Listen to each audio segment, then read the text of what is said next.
So we're here today to honor the newest members of the First Coast Business Hall of Fame.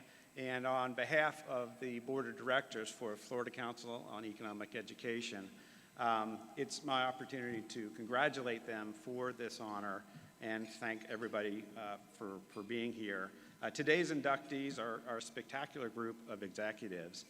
Debbie Buckland of BB&T, Aubrey Edge of Dailies, and Chris and Robin Sorensen of Firehouse Subs. I mean, these are name brands that everybody knows and we can enjoy today and celebrate their success. Each of these executives has had significant, not just business success, but significant impact on our community, and we celebrate that as well. The theme of this year's event is Celebrating Visionaries, and it's intended to remind us of the inspiration and the entrepreneurial spirit that these four individuals have invested over their years in the First Coast. It's a thriving region because of executives like this and the success that they've had. The class continues a tradition of excellence. If this is the first time that you've been to the Hall of Fame induction ceremony, I encourage you to look at your programs and the names of the people that are in the Hall of Fame and recognize how important they've been to the lives of the community here. The Florida Council of Economic Education is pleased to host this event in recognition of that. Again, on behalf of the Board of Directors for the Florida Council, I appreciate your participation in this event, appreciate you being here, and have a great day. John? We worked everything out ahead of time so we could kind of come back and forth seamlessly. It's working pretty good, Bill, right? Yeah. Oh, hey, John, and you're up. Hey, the Hall of Fame program gives us an opportunity to reflect on the legacy of the First Coast area business community. The men and women recognized here have built and continue to build a major metropolitan area. Along the way, this region has earned the reputation as a place to innovate, a place to be an entrepreneur, and a great place to raise a family. Today's inductees were chosen for their character, their community involvement, and of course, their business success. Each candidate must exhibit all three qualifications in order to be considered, and the Hall of Fame Selection Committee accepts nominees from all around the First Coast area: Duval, St. Johns, Clay, Baker, and Nassau counties. The selection process for the Hall of Fame is intensive. You can't just apply for induction. Prospective members must be nominated and then approved by a committee made up of past Hall of Fame honorees. These Hall of Fame members convene once a year to discuss the candidates at length and then vote by secret ballot. The process is highly competitive, and we want to thank everyone that participated in this year's selection process. Thank you.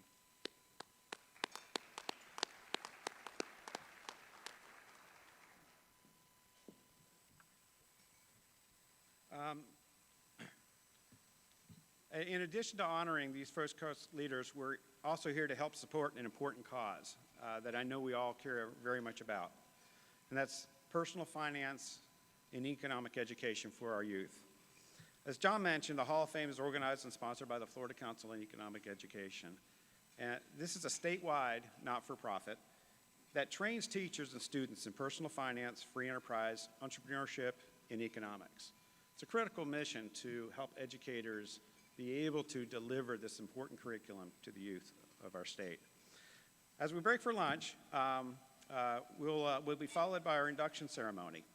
We're going to learn a little bit more first, however, about the important work of the FCEE from its executive director, Suzanne Costanza. Please help me welcome Suzanne to the stage. Suzanne?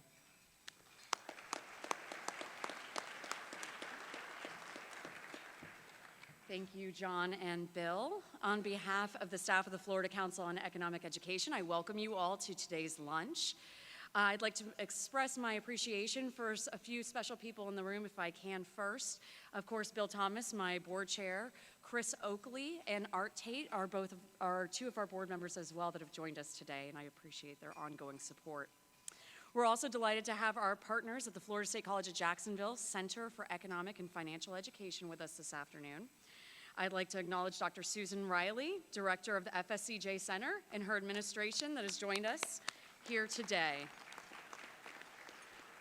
Dr. Riley Center is instrumental in providing innovative training, resources, and programs to thousands of teachers throughout the First Coast region over the last several years. The Florida Council on Economic Education was founded in 1975 as a way to ensure Florida's future workforce was financially literate.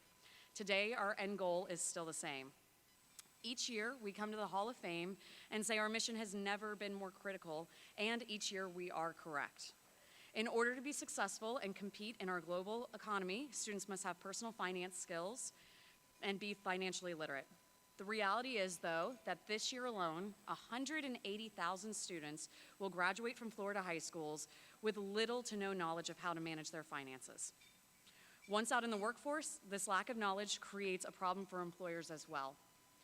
In a recent study, we found that 77% of employees report living paycheck to paycheck. 53% of financially stressed employees spend time dealing with those issues while they're on the clock. 50% of employees do not participate in employer-led 401k programs, which we know are very expensive to implement. And 21% believe that winning the lottery is the most viable way to fund their retirement goals. Ouch, ouch. Overall, this is costing us a lot of money. On average, reduced employee productivity is $7,000 per employee per year. Increased workplace accidents are $29,000 per accident. Unscheduled absenteeism, $760,000 a year. And the overall cost of stress to the American business, $300 billion a year. This is something we can fix. This isn't the end. So here's the thing. Financial literacy education isn't just about debt management and savings. It includes creating informed citizens, teaching about consumer protections, fraud prevention, protecting and insuring, investing, and most importantly, decision making. In case you don't know, it is not a good idea to put your credit card on Twitter. So decision making skills here, this is what we're teaching. We at the FCE, our board, our staff, our thousands of educator partners throughout the state believe that if our students are to have any hope of learning economics or personal finance, there is absolutely no substitute for having well-educated teachers. So how do we do it? Although the Florida Council is a statewide organization, we understand that education happens on a local level. That's why we partner and support 5 centers for economic education around the state in Tallahassee, Boca Raton, Miami-Dade, Tampa Bay, and of course here in Jacksonville. Each of these centers is passionately committed to empowering teachers in their local school districts with effective and innovative economic and financial literacy curriculum. During the last school year, our partner centers provided first-class professional development training in economics to thousands of teachers throughout Florida at absolutely no cost to the schools or districts in which they work. Something very important happened this year. Some of you may be aware of this already. The Florida legislature approved the Dorothy Huckel Financial Literacy Act, a bill that requires all Florida schools offer a 1-semester course in personal finance and financial decision making, something that we at the council like to call the skills to pay the bills. The FCEE has worked long and hard to get the course into every high school, and here's why. In a recent survey, young adults were asked, 18 to 24 were asked, what high school course would benefit you and your life the most? The majority responded, money management or personal finance. But almost none of them had access to this course.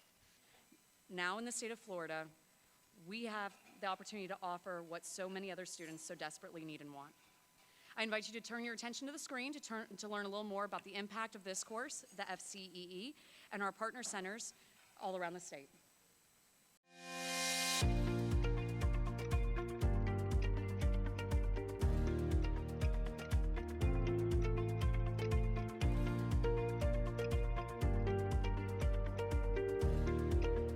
Paving the road to financial freedom for all Florida students is the core mission of the Florida Council on Economic Education.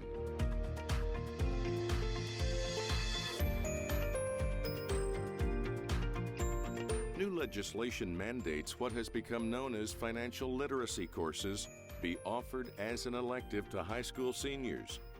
For some of the classes that we take, we don't always use later on in life, but for this class, we can actually use after college and even sometimes during college, depending on what you're doing. And so it really gives you actual life skills.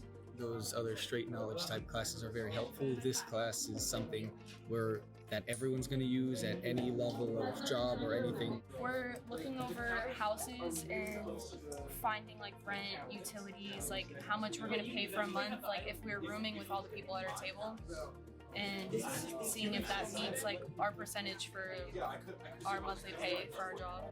When we learned about the credit and debit, it really helped me get to know what the cards actually do, what credit's for. It teaches you life skills that you'll need in the future. So when we're learning about going into debt and credit and all this stuff, it really puts a picture in your head of you don't want to get into that and what you should do, the steps to not have to go through that. I think the one thing I'm going to take away, hopefully, is to keep saving up my money and not put it away to wasteful things and focusing on stuff I need compared to stuff I want. A deposit. A deposit. It's money I can. It's money I can. Keep. Younger students in 4th and 8th grade may also participate, but only if their teachers choose to integrate it into their classroom. So today you're also going to learn how to write a check. By starting at the 4th grade level, students quickly learn the ABCs of debits and credits. Like Ms. Johnson is teaching us about the bank accounts, we will have to save money at some point in time, and we will have to use a checking account. Deposits are good actually for you.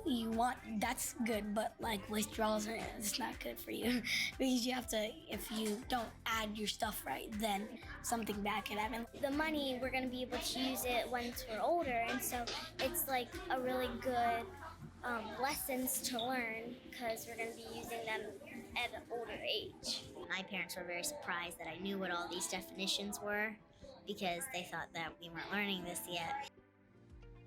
The Council's mission is also focused on empowering teachers, offering comprehensive training courses they can immediately apply to the classroom.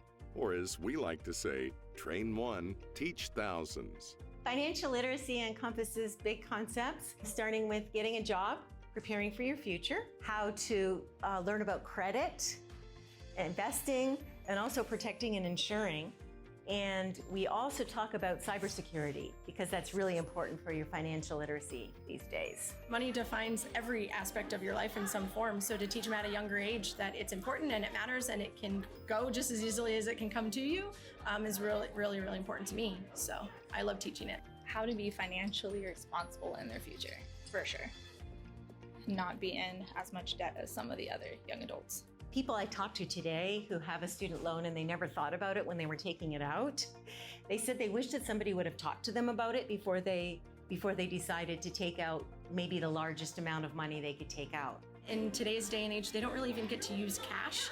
So when they understand what a debit card does and how it's connected to cash, they kind of lose their minds. Financial literacy is using money wisely and being financially literate for the future. The biggest idea I have for financial literacy is don't spend more than you have. Building awareness on financial education is a critical issue. We invite you to join us. Together, we can raise generations of financially responsible and productive young Floridians. Definitely going to use the skills we've learned with credit and debit cards, and then also taxes and mortgages. That's going to really be helpful. I think we need to learn the skills to pay the bills. I think that financial literacy is teaching them those skills that they're going to need next year in just a few months to pay those bills. Learning the skills to pay the bills. I think that the kids learning how to write a check and knowing that checks are connected to cash and it's not always about cash, or those plastic cards are connected to cash, really does teach them the life skill that you have to have it to pay the bills. I'm learning the skills to pay the bills.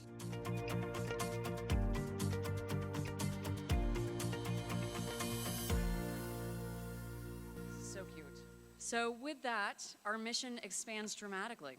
There are more than 700 high schools across the state of Florida, and that means that now hundreds of teachers are in need of training and resources to teach the personal finance course for the very first time. Unfortunately, the legislature didn't appropriate any funds to roll out this course, and so it will cost hundreds of thousands of dollars to get the job done. and it's now up to the business community to make that happen. I'm excited to tell you that my mission over the next year will be to reach out to as many of you as I possibly can to discuss the future of the Florida Council on Economic Education, the future of your companies, and the future of Florida's workforce. Everything you see here today was done with 2.5 full-time employees. Our entire board is made up of community volunteers. We keep our overhead low so that we can reinvest your donation back into what's most important, which is teacher training. The council receives absolutely no state or federal funds, and it's events like today's Hall of Fame and collaborations with other local and national partners that fund these vital programs and resources for our teachers and students. We truly are a community organization. Before we break for lunch, I'd ask that everyone here take a moment and recall someone in your life who gave you an opportunity to succeed. Whether they inspired you, mentored you, or even helped you financially, they made a difference in your life. They are why I'm asking you to consider how your support of the Florida Council on Economic Education could impact a teacher or a student's life in the same way. So, you knew it was coming. Here's the ask. There are white envelopes on your tables and pens. We've made it very easy. You have the opportunity right now to make a difference, a real difference. Please fill out the envelope and drop it in the fishbowl at your table. Together, we can achieve the multiplier effect. With your support, when we train one educator, they will share that knowledge with thousands of students throughout their career.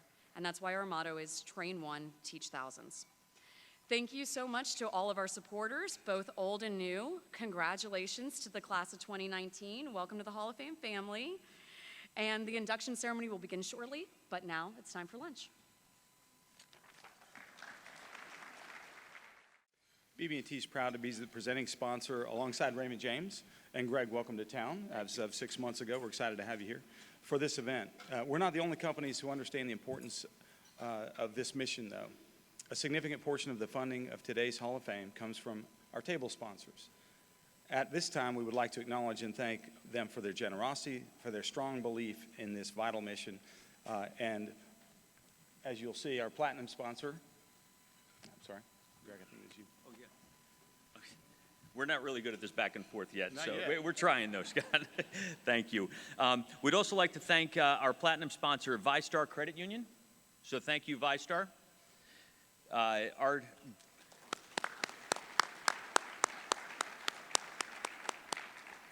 Our gold sponsors, Ascension St. Vincent's, Brightway Insurance Company, Dailies, Drummond Press, FIS, Florida Blue, Public Supermarket Charities, the Park Group. So thank you all. And we'd like to thank the long list of corporate table sponsors of the First Coast Business Hall of Fame. They can be found on the last page of the event program. Now, to begin our induction ceremony, we welcome back to the event John Falconati and FCE Board Chair Bill Thomas back to the stage. Come on up, gentlemen.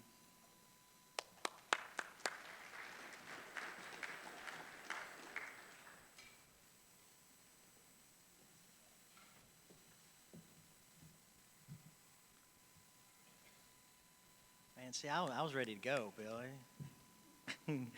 Seriously, ladies and gentlemen, with your support, Bill and I are pleased to announce that at this event, at this time, we have raised more than $130,000 for the education of our students. Thank you.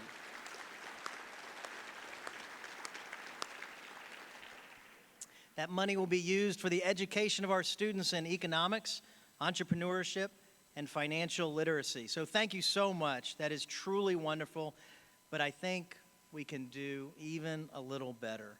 In a room full of business leaders, the work of the Florida Council is incredibly important to all of us. We have to have a financially educated population and workforce that understands how to manage their own money so they can be productive employees, responsible consumers, wise investors, and good citizens. Now, you've heard about the great work of the Council does in training teachers to be skilled, effective, and passionate economic educators. And in the innovative programs and resources, the Council also provides them to make these lessons meaningful and fun in the classroom.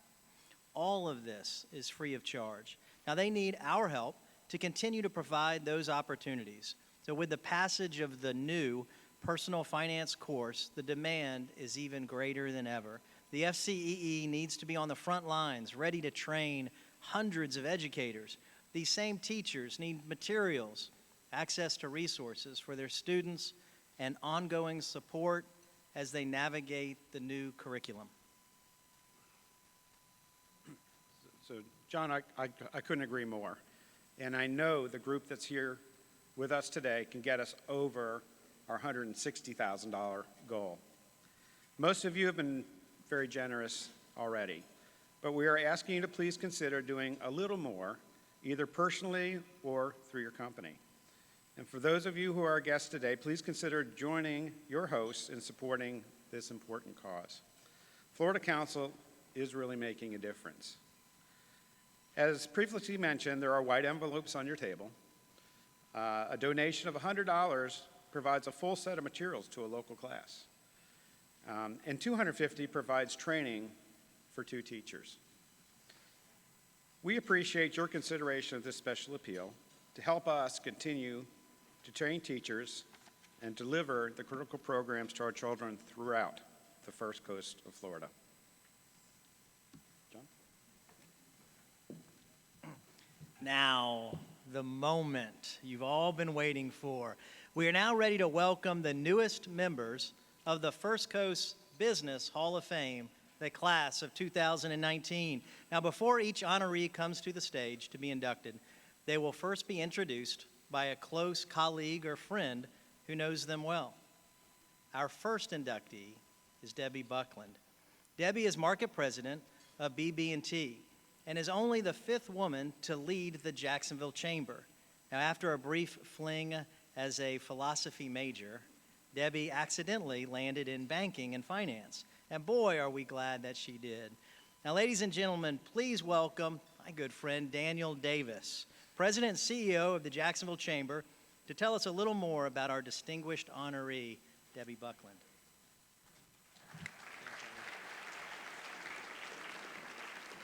Thanks, John. It's truly an honor to be here today, and I get to say a few words about my dear friend, Debbie Buckland. Debbie is fierce. Debbie is brilliant. And as I've learned on our chamber trips, our DC fly-ins, and our recent economic development mission to London, she's absolutely hilarious. I'm telling you, she is one funny woman. Anyone that knows her knows exactly what I'm talking about. But most importantly for the Jax Chamber, Debbie has an incredible business mind, and she knows what drives our community. Debbie always challenges us to make sure that our decisions improve the life for everyone in our community. She'll ask, are we leaving anyone out? Are we missing any opportunities to make a difference in the lives of others? Are we leveraging all of our partners the best way that we possibly can? And I will tell you, the decisions we've made as the Jax Chamber have been better because of Debbie Buckland. Her path to this stage, ladies and gentlemen, is not the normal path that you may think about.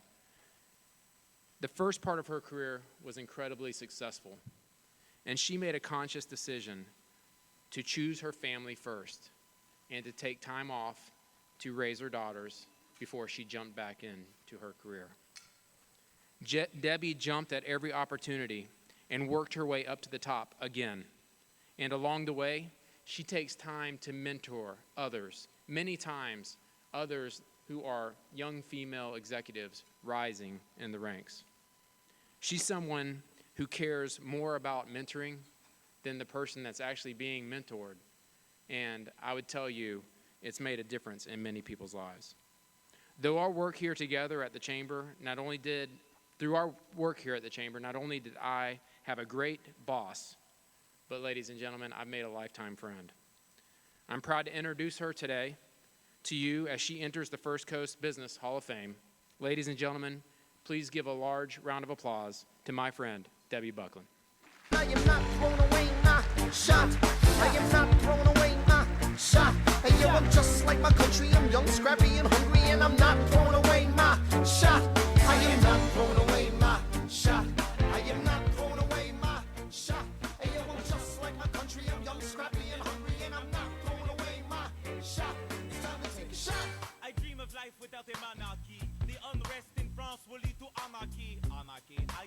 I use hard anarchy. When I fight, I make the other side panicky with my yo, I'm a tailor's apprentice, and I got sharp knuckleheads and local.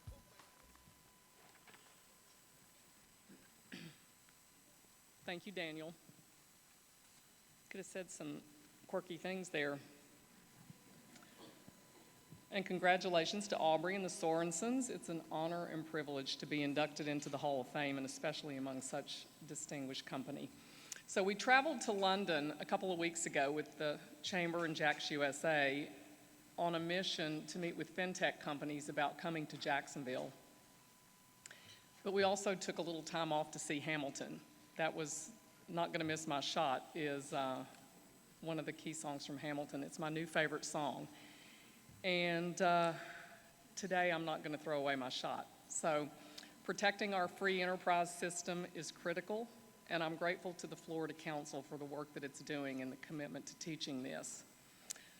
One of the things that I've learned in my work at the Chamber, I knew it, but it's really, hit home, is that our economy and our success in Northeast Florida really hinges on a productive workforce. The number one issue we all face in our organizations, public or private, is attracting and retaining talent. So we're blessed to be in Florida as businesses, as business leaders.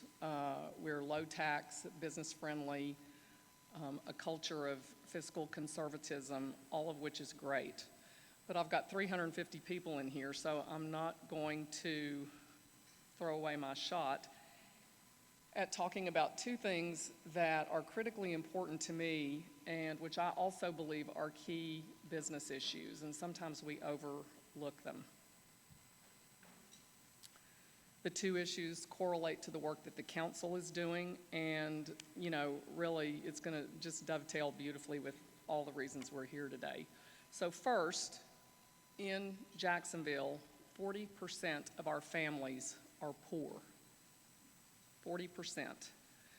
United Way puts a face on it with their acronym ALICE, and ALICE stands for Asset Limited, Income Constrained, and Employed.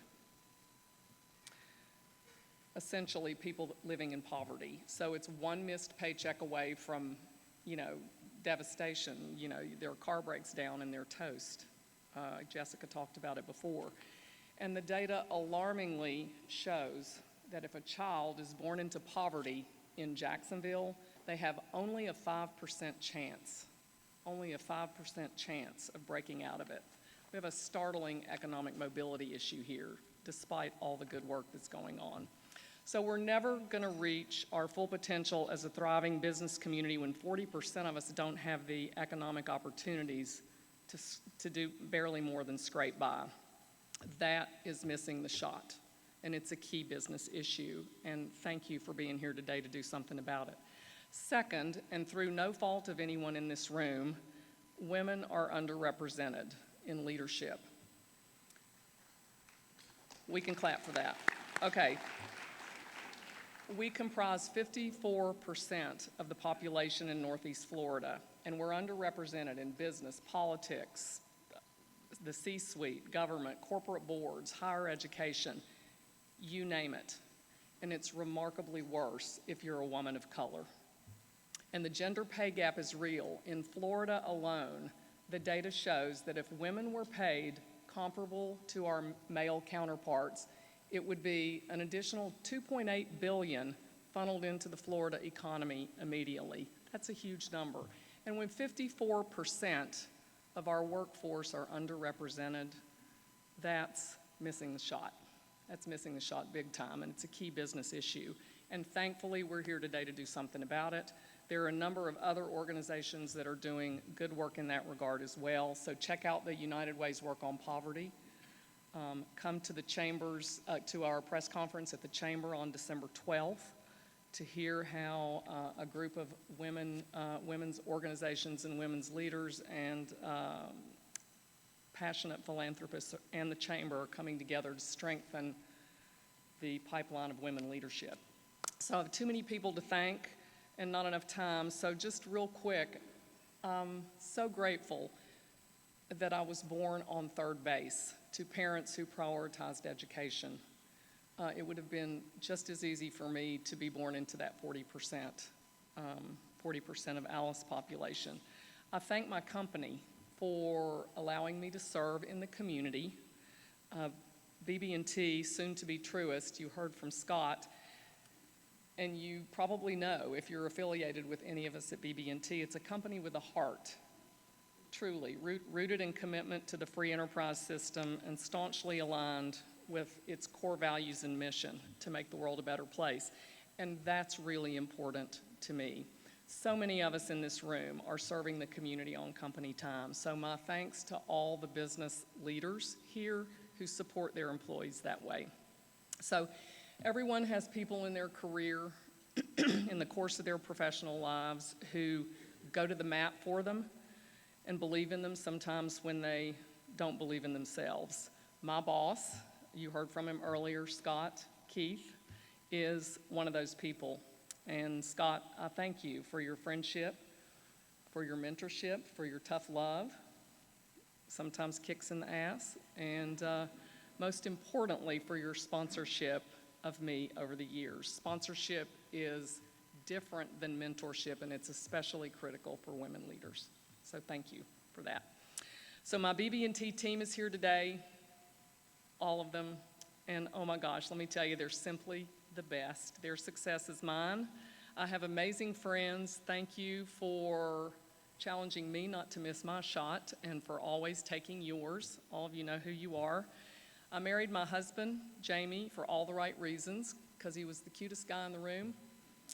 He was good in the stock market. He had a great golf game. He played a mean game of tennis. He was a dead aim with a fly rod and a basketball. And 40 years later, he's still all of those things. He challenges me every day to take my shot and supports me sometimes when I miss. So thank you, Jamie, for that. So back to not throwing away my shot. I'm thankful that Alexander Hamilton didn't give up his, and it's on his back that we're all here today. So it is my great honor to be inducted into the Hall of Fame. Thank you. I am not throwing away my shot. I am not throwing away my shot. Hey, yo, I'm just like my country. I'm young, scrappy, and hungry, and I'm not throwing away my shot. I am not throwing away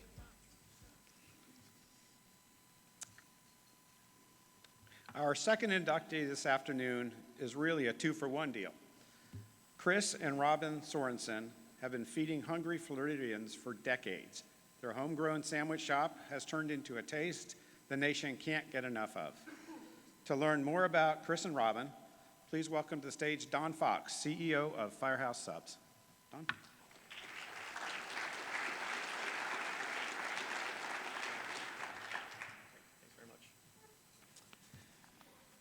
Good afternoon, everyone. Welcome to Firehouse. Well, born and raised in Jacksonville and inspired by their family heritage of both entrepreneurship and public service, Chris Sorensen and Robin Sorensen co-founded Firehouse Subs in 1994. They opened their first restaurant here in Jacksonville in Mandarin, October 10th of that year. And over the course of the next 2.5 decades, what started as a single family-owned restaurant blossomed into an award-winning national franchise brand, one that's comprised now of more than 1,180 restaurants across 46 states, Puerto Rico, and Canada. And today, whether you're traveling through a major city, through small-town USA, maybe waiting to catch an airplane right here in Jacksonville, or in between classes on a number of college campuses, you can easily find a Firehouse Subs if you're craving a good old hook and ladder. Now, to get some context to the achievement that they've had over the last 25 years, Firehouse Subs is now one of only 37 restaurant brands that have over 1,000 locations in the United States. Now, in the history of the restaurant industry, hundreds of brands have aspired to bridge that 1,000-unit mark. And for those that have, very few founders of those brands were still personally at the helm when their creation crossed that 1,000-unit mark. So their achievement makes them part of a very elite group of industry personalities. And with plans to grow the brand to more than 2,000 restaurants in the U.S., they're really just getting started at it. Now, one of the things that Firehouse Subs is really known for is big portions and big flavor. In fact, I've got to ask the room, how many of you have been to Firehouse Subs? Man, I love seeing that, because if those hands don't go up, I'm not here, they're not here, nobody is. So thank you for your business. Now, I think everybody would agree our food is what makes it tick, but there's one thing that can top our food, and that's the heart of the founders. Because virtually from the time they opened that first restaurant, Chris and Robin were committed to giving back to the community they grew up in. You know, in 2005, after a decade of supporting third-party charitable causes, they acted with a true visionary zeal to do something more, and they co-founded that year the nonprofit Firehouse Subs Public Safety Foundation, the primary mission of which is to fulfill grant requests made by public safety entities that are in need of life-saving equipment. Now, since the inception, the foundation that they created has donated more than $46 million to more than 4,000 fire and police organizations and departments, as well as schools, hospitals, and nonprofits. Florida's first coast alone has benefited to the tune of $3 million. Now, I'd like to thank all of you. Well, that certainly deserves a round of applause. Now, I'd like to thank all of you who over the years have donated to the foundation yourselves, and whether that's by rounding up to the nearest dollar. How many people have rounded up? Do you round up? That's fantastic, thank you. Or maybe you purchase an empty pickle bucket, drop coins in the canister, whatever it takes. It all adds up in the end to a big chunk of that $46 million. Now, I think it's worth noting that not only did Chris and Robin have that vision for creating the foundation, and they would never say this, but I'm allowed to. They're the largest individual contributors to the foundation, and they really walk the talk. So their vision has only been exceeded by their personal generosity, which, by the way, doesn't stop there. They're involved with numerous Jacksonville community efforts, and over the years they've made significant investments in other local charities, hospitals throughout the city of Jacksonville.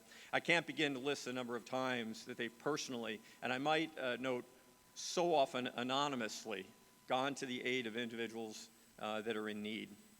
I was once asked, as were Robin and Chris, they'll remember this, what difference would it make if Firehouse Subs ceased to exist? You know, sure, people would miss having a chance to savor a hook and ladder, a smokehouse beef and cheddar brisket, but really in the greater scheme of things, so what? Well, I can tell you what the difference would be. Without the charitable work of the foundation that they made possible and continue to make possible today, countless lives would be changed forever, and not in a good way, because indeed, in the absence of that critically needed equipment, that $46 million worth of equipment, lives would be lost. They wouldn't have been saved. And I can think of no greater purpose for a brand or its founders than to help save lives. So I'm truly grateful that the First Coast Business Hall of Fame has chosen to recognize Chris and Robin as 2019 inductees, and please join me in welcoming them to the stage. The boys are back in town.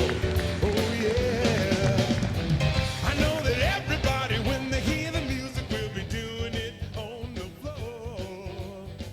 Jump up and down and turn around and tell the band to play some more. So tonight we can dance and romance and do anything we feel like doing. Don't look surprised, 'cause you know what I like. And tonight we ought to do it. 'Cause the boys are back in town.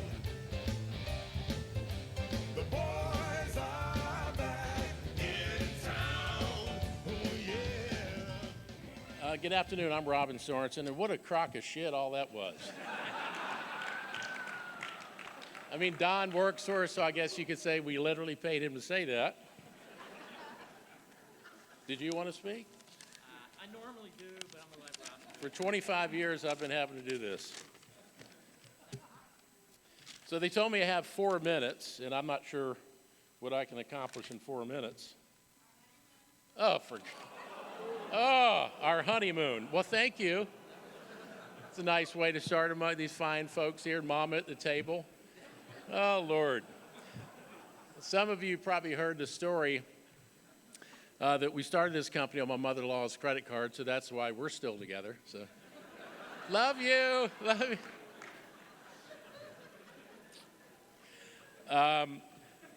Siri Harden, you here? So you called my ass 50 times to get me to come up here and you didn't come to lunch? Where's the Hardin folks? How y'all doing? So he kept calling me about this, and I thought, you know, they don't let sandwich makers in this thing generally, so I thought they wanted us to cater it. So I just found out this morning we actually won something,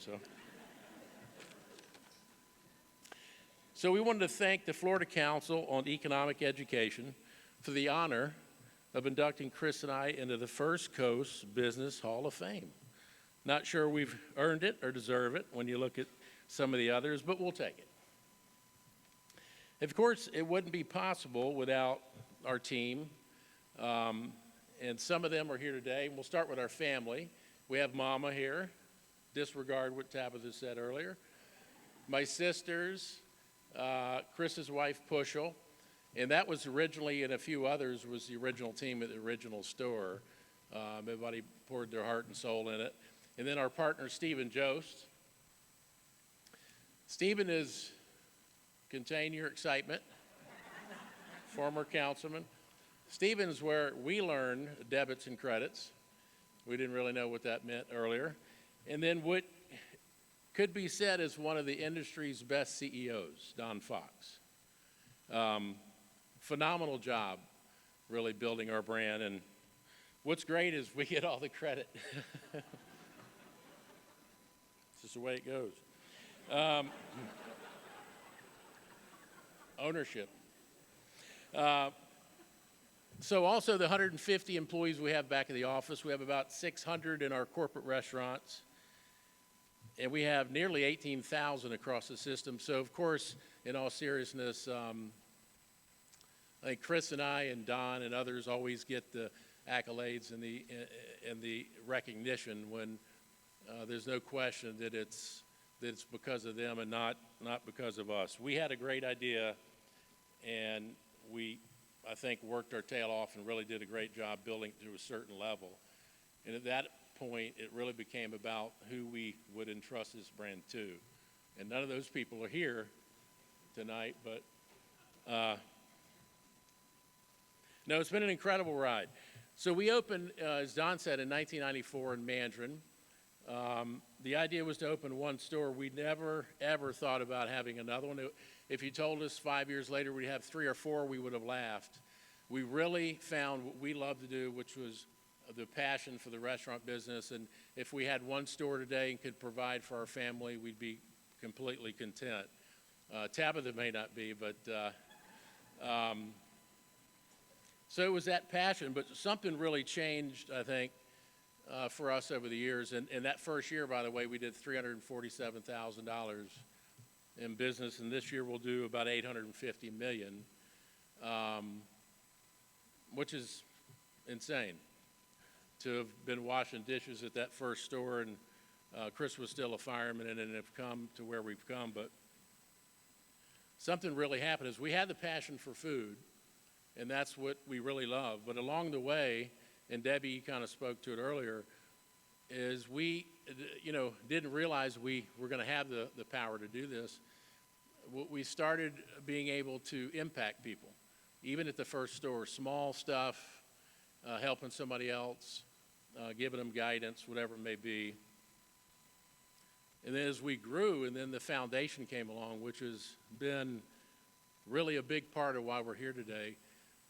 We've been there when big firemen are crying, when we give an award or a grant, policemen, and we knew it would be big and we knew it would impact, but we'd never thought much about the fact that it would later save lives. We knew that, but then later have met many people whose lives were saved by this, and it just, to us, is overwhelming. It really doesn't make sense.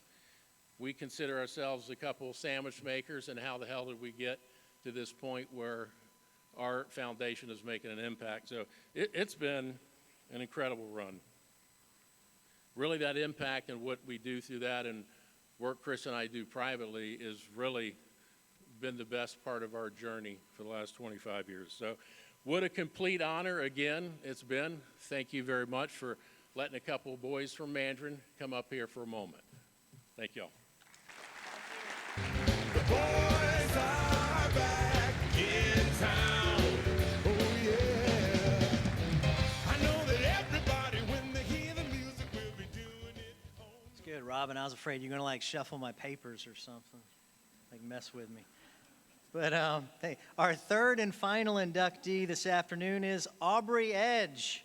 Aubrey has made dailies into a household name. Places and groups like the Amphitheater and Flex Field, UNF Athletics, St. Vincent's Healthcare Foundation, and the Players Championship all partner with this rapidly expanding chain. So when he's not building his company, Aubrey is donating his time to the Jacksonville Symphony, St. Vincent's Hospital, the Honorary Board of Growing Parenting Choices, and the Players Championship Council, among others. For more insight into Aubrey Edge, please welcome President of the Jacksonville Jaguars, Mark Lamping. Mark.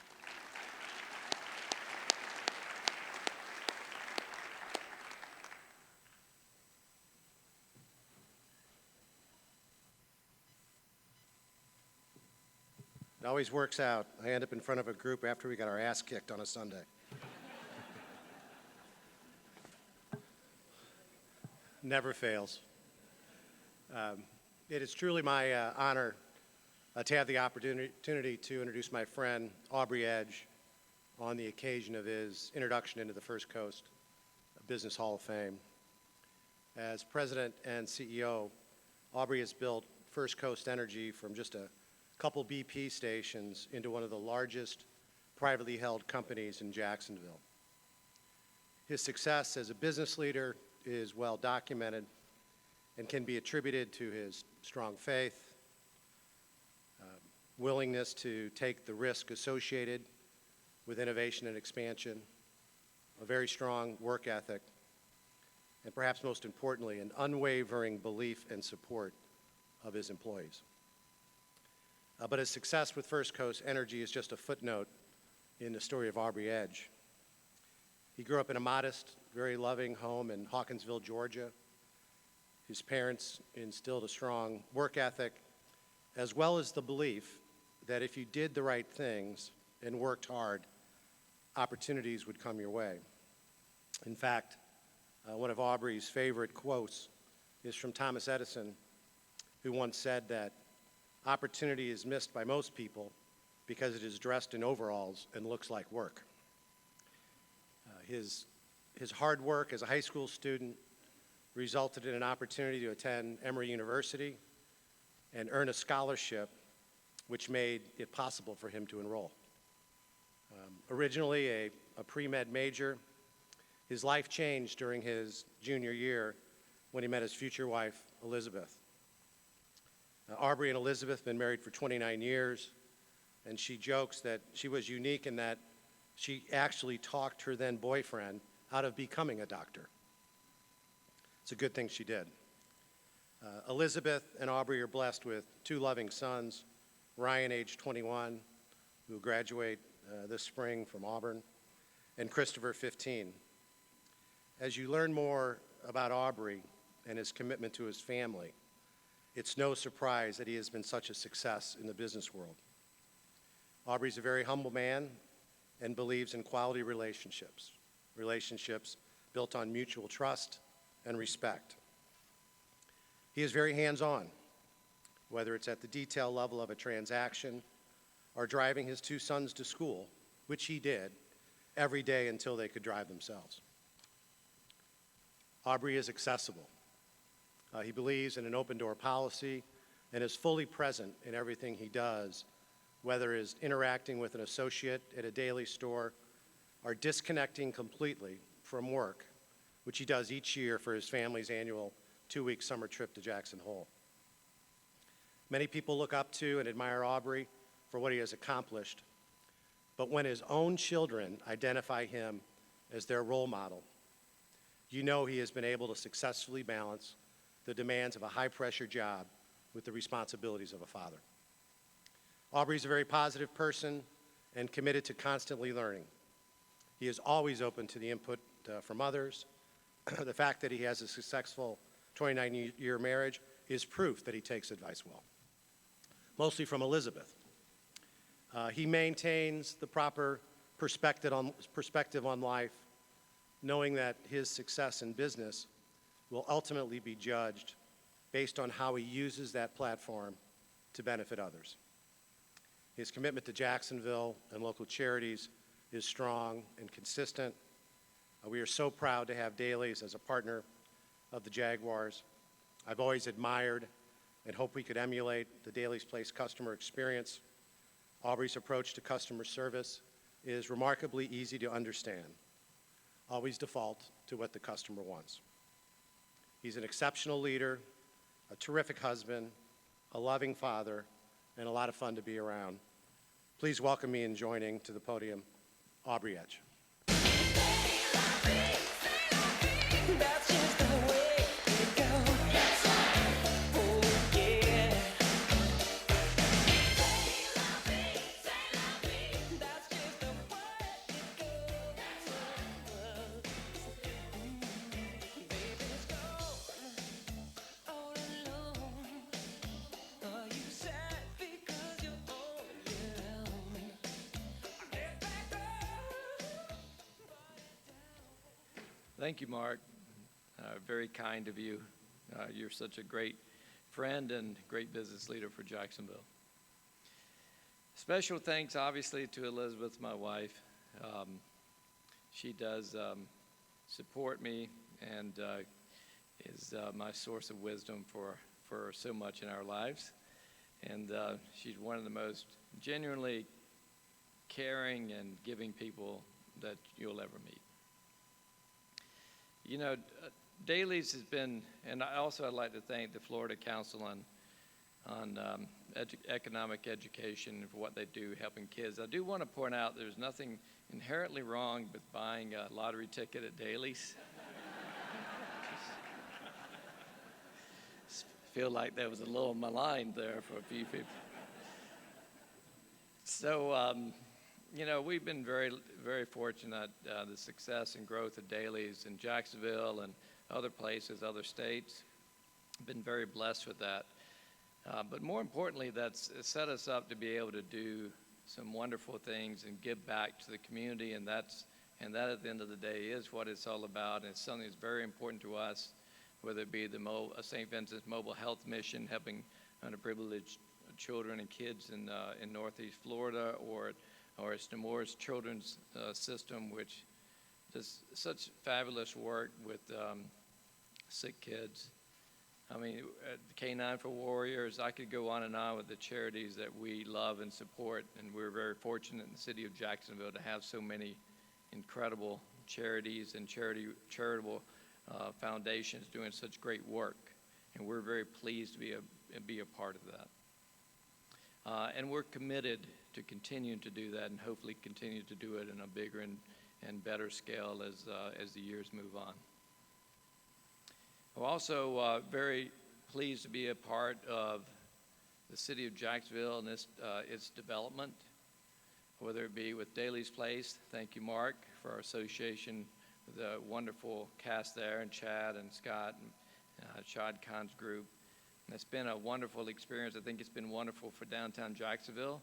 It's certainly been wonderful for us, and we want to continue to be a part of the city of Jacksonville's growth.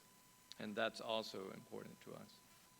But finally, on a personal note, I think at the end of the day, what resonates the most are the relationships that you build, the friendships that you make throughout the years. And in that way, I've been tremendously blessed. Many of you in the room today, and I thank you all very, very much.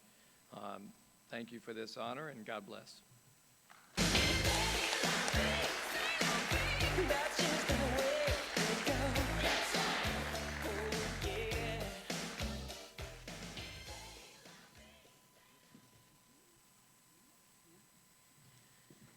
All right. How about a round of applause for our chairman this afternoon? They did a great job. So at this time, I'd like to ask all Hall of Fame members who are here today to prepare for the processional. Ladies and gentlemen, on behalf of the Florida Council on Economic Education, we congratulate each of our new First Coast Hall of Fame members, Debbie Buckland, Aubrey Edge, Chris and Robin Sorensen. You are all groundbreaking First Coast leaders and so deserving of this honor. But you don't want to leave just yet. In keeping with our tradition for the past 21 years, we'd like to introduce you to all the great Hall of Fame honorees with us here today. Here's my list. I'm going to invite each of them to join me on stage, and at the very end, we'll call up the class of 2019 and do our toast. So, class of 2002, Peter Rummel. Class of 2009, Barry Allred. Class of 2009, Reverend Dr. Carlton Jones. Class of 2011, Cleve Warren. Class of 2013, Jerry Malott. Class of 2017, Mark Lamping. Class of 2017, Audrey Moran. Class of 2016, skipped one, Darnell Smith. Class of 2018, our chairman, John Falconetti. And our 4 inductees to come up as well. So I'll wait for everyone to make their way to the stage and get a glass of champagne, and we will toast the new class. Here we go. Thank you. All right, class of 2019, Debbie Buckland.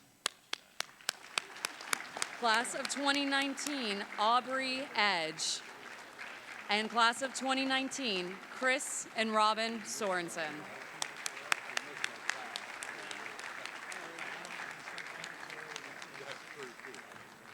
Get out of the way. Ladies and gentlemen, please join me in a toast to the First Coast Business Hall of Fame. We thank you for your leadership, your dedication and service, and the wonderful example that you are setting for the leaders of tomorrow. Cheers. And that's a wrap. Thank you all for being a part of this afternoon's festivities. Thanks again to our chairman, sponsors, donors, and volunteers. Please remember to recycle your name badges. And again, drop those donation envelopes in that bowl on your table. Drive safely, and we look forward to seeing you next year.